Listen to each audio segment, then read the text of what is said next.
So while these guys set up, it's almost lunchtime. I'm going to be lively, I hope, so give me a smile.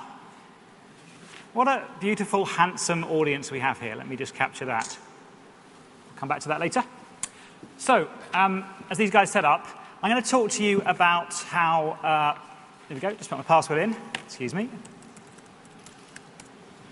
I'm going to talk to you about how cloud computing and mobile devices are redefining how our users, and therefore your customers, interact with the world around us, and hopefully showing you some examples if the technology is kind to us today. So we've got the slides clicker. So I'm going to talk about 4 forces that are defining the digital world and the way consumers are interacting with it. I'm calling it Mo So Loco, which you can sing later if you want, but it's expanding on the term Solo-Mo, which John Doerr of Kleiner Perkins came up with a little while ago. And I'm going to go through each section in turn.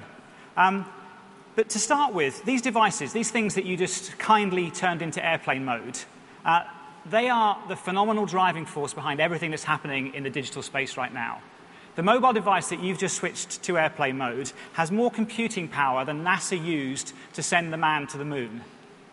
But it's more than that, because there's not just the power in these devices. There's the fact that these devices are connected through the cloud to thousands of servers, which effectively give you a supercomputer in your pocket to enable you to do things that the desktop computer, standalone, never could. There are now more than 5 billion mobile subscribers around the world. There are more than 1 billion mobile devices that are internet connected. That's doubled in the last year, and it's expected to double again in the year to come. And that's taking the mobile web to places it's never been before. Oh, we've lost the bottom of that slide. But the mobile web is taking the web and mobile phones to places that haven't seen it in the past. I was lucky enough last summer to take my family on a bicycle safari to Kenya.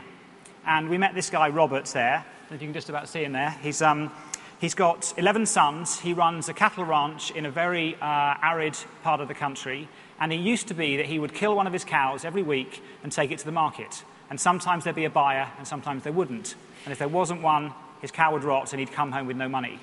Since he's got his mobile phone, he can find out through text message or email whether there's a buyer for his cow.